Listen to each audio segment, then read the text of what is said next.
시간이 되었으므로 2023년 9월 22일 금요일 아침 예배를 시작하겠습니다. 주의 기도로 시작합니다. 하늘에 계신 우리 아버지여, 이름이 거룩히 여김을 받으시오며 나라가 임하옵시며 뜻이 하늘에서 이루어진 것 같이 땅에서 또 이루어지이다.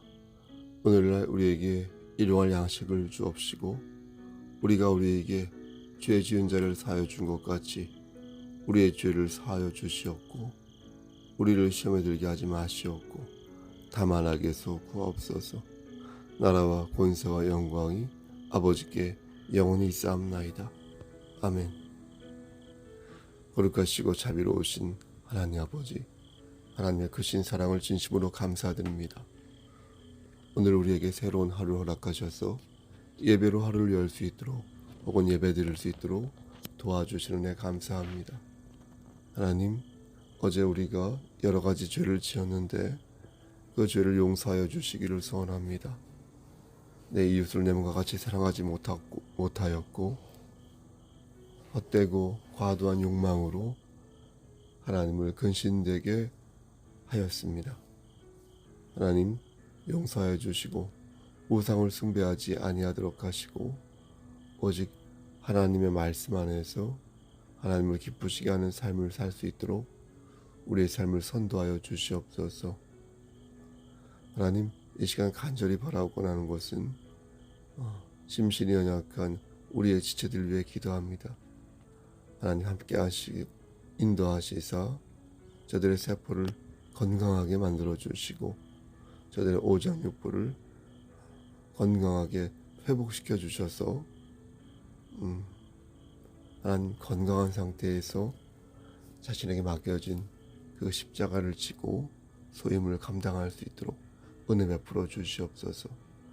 하나님께서 함께하지 아니한다면 아무것도 할 수 없사오니 주여 우리와 동행하여 주시고 우리를 끝까지 장중에 붙잡아 주시옵소서. 모든 말씀 예수 그리스도인 받도록 감사하며 기도드렸사옵나이다. 아멘. 하나님 말씀 보겠습니다. 이사야 61장 1절에서 3절 말씀입니다. 이사야 61장 1절에서 3절 구약성경 제성경으로 1042쪽입니다. 1절 주 여호와의 영이 내게 내리셨으니 이는 여호와께서 내게 기름을 부으사 가난한 자에게 아름다운 소식을 전하게 하려 하심이라. 나를 보내사 마음이 상한 자를 고치며 포로된 자에게 자유를, 갇힌 자에게 노임을 선포하며 여호와의 은혜의 해와 우리 하나님의 보복의 날을 선포하여 모든 슬픈 자를 위로하되 무릇 시온에서 슬퍼하는 자에게 화관을 주어 그 죄를 대신하며 기쁨의 기름으로 그 슬픔을 대신하며 찬송의 옷으로 그 근심을 대신하시고 그들이 의의 나무 곧 여호와께서 심으신 그 영광을 나타낼 자라 일컬음을 받게 하려 하심이라. 아멘. 하나님, 이 말씀을 들어 사용하여 주시옵소서. 예수님의 이름으로 기도하였습니다. 아멘. 칼 융이라는 심리학자가 있는데요. 그는 사람의 마음에는 두 가지 성질의 것이 있다라고 말한 바 있습니다.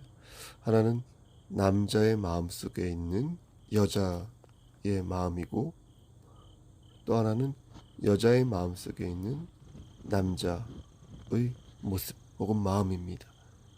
그러니까 우리 마음에는 여자의 모습과 남자의 모습이 동시에 들어있다는 것입니다. 거인의 어떤 슬픈 그 영화를 보면서 우리가 눈물을 흘리는 이유도 바로 우리 마음속에 있는 거인적인 요소와 또 동시에 소인적인 요소가 공존하기 때문이라는 것입니다.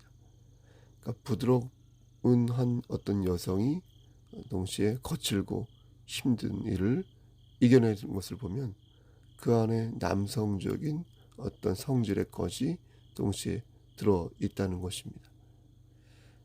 하나님께서 아담의 갈비뼈를 취하여 하와를 만들었다는 것은 남성과 여성의 유전자도 비슷하고 성염색체도 비슷하다는 것을 함의합니다. 우리 마음속에 남녀의 성질이 공통으로 존재하는 것도 바로 우리가 한 분이신 하나님으로부터 창조되었음을 증명하는 것 아닐까요? 그런데 남자가 진정 남자 같아지려면 자신이 갖고 있는 여성의 성질을 감추지 말고 오히려 드러낼 때 진정 남성의 정체성을 가질 수 있다는 것입니다. 여성 역시 마음속에 있는 남성적인 요소를 감추지 말고 자신 있게 그것을 드러내고 발휘할 때 오히려 여성으로서의 더 정체성을 갖출 수 있다라고 심리학자 융은 말을 한다는 것입니다. 하나님의 말씀도 그것을 증명해 주고 있다고 생각합니다. 우리가 서로 하나의 지체임을 고백할 때 그리스도께서 우리에게 명령하신 그 뜻을 이룰 수 있다고 분명 말씀하셨습니다. 우리 자신을 낮추고 우리가 서로 섬길 때, 우리가 가지고 있는 어떤 오해를 풀 때 우리는 진정 주께서 원하시는 참다운 교회 공동체를 이루며 나아갈 수 있게 되는 것입니다. 그리스도인은 그렇게 할 수 있어야 합니다. 내가 진정 인정받고 싶다면 상대방을 존중할 줄 알아야 하고, 내가 진정 사랑받고 싶다면 먼저 상대방을 배려할 줄 알아야 합니다. 세상 사람들은 우리를 성도라고 부르지 않습니다.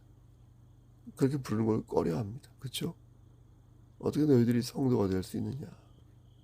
너희들하고 우리가 뭐가 다른다고?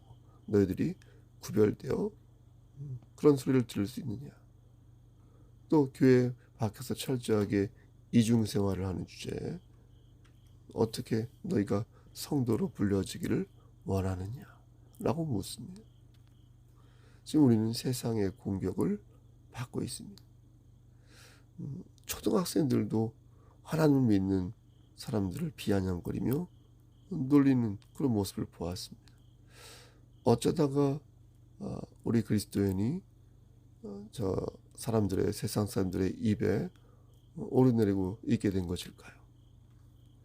아마도 많은 종교 지도자들이 주님의 이름을 이용하여 헛된 이익을 보았기 때문일 것입니다. 또 많은 그리스도인들이 주님의 이름을 빙자하여 헛된 괴유를 부렸기 때문일 것입니다. 악한 사탄 마귀가 선한 우리를 의도적으로 획책하고 의도적으로 뒤흔들고 있기 때문일 것입니다. 세상은 우리를 성도라 부르지 않고 그냥 신도라고 부릅니다. 세상은 우리를 백조라 하지 않고 야, 저 거위가 꿈꾸고 있는 거야 라고 말합니다. 이것이 반복되면 우리는 점점 더 어떻습니까? 용기를 잃게 됩니다.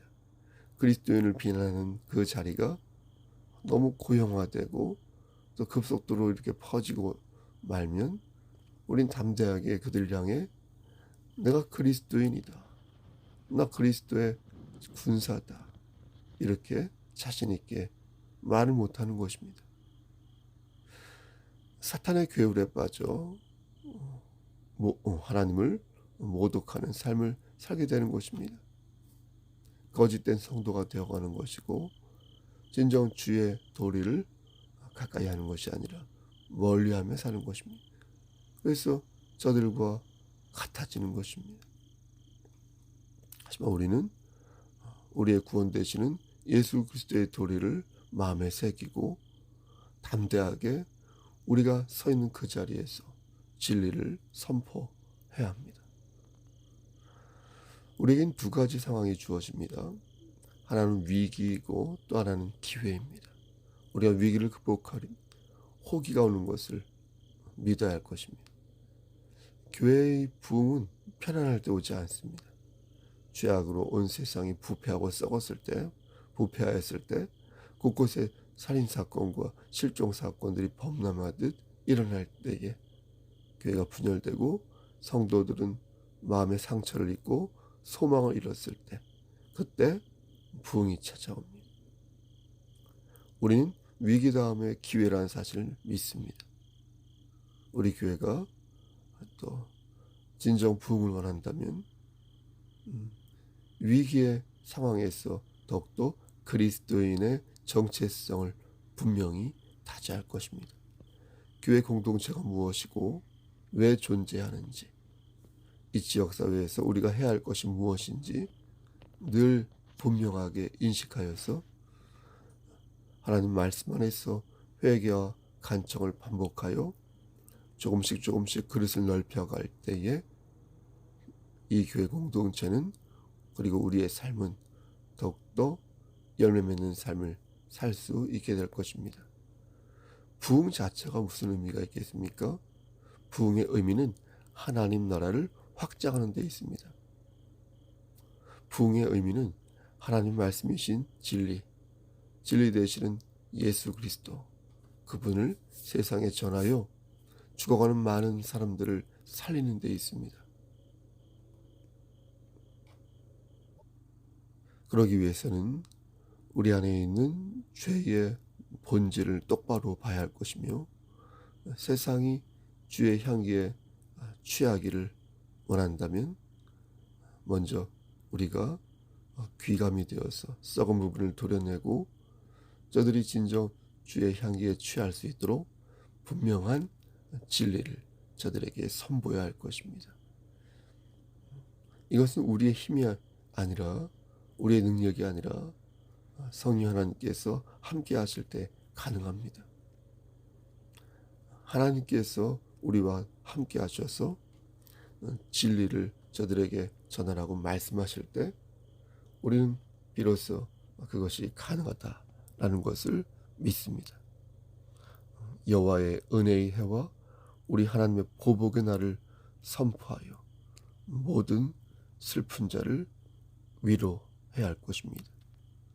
슬퍼하는 자에게 화관을 주어 그 죄를 대신하며 기쁨의 기름으로 그 슬픔을 대신하며 찬송의 옷으로 그 근심을 대신하시고 그들이 의의 나무 곧 여호와께서 심으신 그 영광을 나타낼 자다.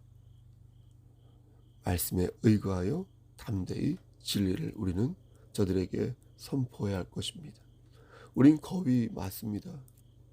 날지 못하는 거위 맞습니다. 하지만 우리는 우리가 날게 될 거라고 믿습니다. 우리가 지금 비록 거위이지만 주께서 우리를 백조로 만들어 주심을 믿습니다. 그 믿음은 내 능력과 내 경험에서부터 온 것이 아니라 이미 내게 주어진 그 길을 따라, 이미 나를 위해 그려주신 그 지도를 따라 하나하나 나의 길을 밟을 때에 우리는 그것을 깨닫게 됩니다. 비로소 실력을 발휘할 수 있게 됩니다. 세상 사람들은 성령 하나님의 힘을 알지 못합니다. 어떤 사람들은 성령님의 힘을 악령의 힘으로 알고 있어서 두려워하기도 하고, 또 어떤 사람들은 성령님의 능력에 의해 움직이는 사람들을 술 취한 사람으로 봅니다. 성령의 힘을 사람을 미치게 하는 건강하지 못한 무엇으로 취급합니다. 하지만 성령님의 뜨거운 힘은 가장 신령하고 가장 능력이 있으며 가장 지혜로운 것임을 우리는 믿어야 할 것입니다. 의심하지 말아야 할 것입니다. 예수님께서도 말씀하셨습니다. 주의 성령이 내게 임하였으니 이 글이 오늘날 너의 귀에 응하였느니라. 예수님께서 공생애를 처음 시작하셨을 때 성령님이 임하셨고 그 은혜는 여호와 하나님을 기다리는 많은 성도들의 머리 위에 지금도 축복으로서 임하고 계신 것입니다. 성령님의 힘은 마음이 상한 자를 고치시고, 성령님의 힘은 포로된 자에게 자유함을 주시며, 성령님의 힘은 갇힌 자에게 노임을 주신다. 이 말씀을 꼭 기억하시길 바랍니다. 사랑하는 성도 여러분, 지금은 어떤 때입니까? 은혜 받을 때, 원수를 갚는 날입니다. 지금은 성령 안에서 우리가 나래를 펼칠 때이며 악한 마귀를 대적하여 주의 영광을 돌려야 할 때입니다. 지금 이 세상이 비록 우리에게 불리한 상황이지만 우린 성도의 바른 정체성을 세우기 위해 이 현실을 바로 직시하고 나에게 닥친 고난과 역경을 결코 회피하지 말아야 할 것입니다. 성령님께서는 우리의 길을 이미 만들어 주셨으며 우리가 하늘의 나라 저 소망을 반드시 이루기를 원하시고 계십니다. 우리가 바르게 살고 반듯하게 살고 희락의 기쁨과 기름과 우리가 입고 있는 찬송의 옷, 그것을 우리가 염두에 두어서 우리는 그것을 영적인 무기로 삼아야 할 것입니다. 우리에게 임하시는 성령님의 바람은 이 풍지인 세상으로부터 우리를 견디게 하는 가장 강력한 무기임을 우리는 잊지 말아야 할 것입니다. 우리 안에는 하나님께서 주신 신령한 지혜와 뜨거운 바람이 공존하고 있습니다. 우리는 신령한 지혜를 사모함으로써 뜨거운 바람을 얻을 수 있고 뜨거운 성령의 바람을 갈구함으로써 동시에 신령한 지혜를 얻을 수 있습니다. 신령한 지혜는 뜨거운 성령의 바람이며 뜨거운 바람은 능철한 지혜와 지식이 됨을 우리는 믿습니다. 성령님의 능력을 체험하는 성도들은 결코 어리석은 자가 될 수 없습니다. 세상 사람들은 성령님의 바람이 저들을 현혹시킨다고 말합니다. 하지만 그것이 진정 하나님으로부터 온 성령님의 바람이라면 그 바람을 체험한 자들은 맹목적인 신앙을 결코 갖지 않습니다. 오히려 더욱더 지혜롭고 현명해집니다. 뜨거운 성령님의 바람을 맞은 사람들 중에는 이 세상에서 머리가 되는 사람들이 많으며 꼬리가 되지 아니하고 하나님을 기쁘시게 하는 삶을 사는 사람들이 많습니다. 우리는 성령님의 그 뜨거운 바람 속에서 진짜 열매 맺는 삶을 살아야 할 것입니다. 하나님의 아름다운 그 말씀을, 구원의 아름다운 소식을 저들에게 널리 전해야 할 것입니다. 우리는 너무나 바쁜 삶을 살고 있습니다. 내가 해야 할 일을 다 하지 못한 채 하루를 보낼 때가 많이 있습니다. 마치 어제 먹었던 그 음식을 다 소화하지 못하고 새로운 날을 맞이하여서 새로운 음식을 또 먹는 것과 같은 꼴입니다. 하지만 우리에게는 희망이 있습니다. 그리고 그 희망을 실천해야 할 의무가 있습니다. 그 의무는 선택의 차원이 아니요 내가 살아남기 위해 반드시 가져야 할 일들입니다. 그것은 필요하게 아니라 우리에게 주어진 최선의 것임을 믿어야 할 것입니다. 성도의 돌이 우리가 서 있는 그 자리에서 구원의 아름다운 소식을 저들에게 전하는 것, 여호와께서 심으신 그 영광을 나타낼 자가 되는 것, 그것은 선택의 문제가 아니라 우리가 살아남기 위해 반드시 해야 할 존재의 것, 필수의 것임을 꼭 기억해야 할 것입니다. 여러분 바쁘십니까? 여러분 힘드십니까? 여러분 짜증이 나십니까? 여러분 마음이 심란하십니까? 그렇다면 천국의 기쁨을 떠올려 보시기를 소원합니다. 그렇다면 예수 그리스도의 그 사랑을 여러분 마음에 새기시기를 바랍니다. 그렇다면 하나님 나라를 여러분 가슴에 새기시고 다시 한번 내가 누구인지, 내가 어디로 지금 달려가고 있는지 여러분들의 정체성을 돌아보시길 바랍니다. 우리가 누리게 될 그 나라와 그 기쁨을 떠올리면서 우리의 죽음을 생각하면서 우리의 부활을 생각하면서 우리의 영원한 복락을 여러분 소원하시기를 바라겠습니다. 그렇게 할 때 우리는 오늘 조금 더 성도다운 삶을 살 수 있게 될 것입니다. 여러분 오늘도 하나님 말씀 안에서 구원의 아름다운 소식을 저들에게 전하는 참다운 그리스도인 되시기를 우리를 죄에서 구속하여 주신 주 예수 그리스도인 받들어 간절히 축원합니다. 아멘. 이제는 우리를 죄에서 구속하여 주신 우리 구주 예수 그리스도의 은혜와 아버지 하나님의 만극하신 그 사랑하심과 성령 하나님의 교통하시고 인도하신 모든 역사하심이 하나님 말씀 안에서 우리가 거한 그 자리에서 구원의 아름다운 소식을 전파하고 죽어가는 자, 상처받은 자, 무기력함에 빠진 자를 하나님의 품으로 선도하여서 하나님을 기쁘시게 하는 삶을 살기를 소원하는 여기 모인 성도와 그들의 가정과 이 재단과 이 나라 위에 하나님의 사랑하심이 세세토록 함께 계실지어다. 아멘. 예배를 마쳤습니다. 오늘 좀 아침 예배 시간이 늦었는데요. 여러분 이해해 주시고요. 다음에 시간에 맞춰서 녹음을 하도록 하겠습니다. 여러분 무슨 일 있으면 연락 주시고요. 우리 박영숙 집사님의 건강을 위해서 기도해 주시길 바랍니다. 여러분 오늘도 주 안에서 승리하십시오. 샬롬.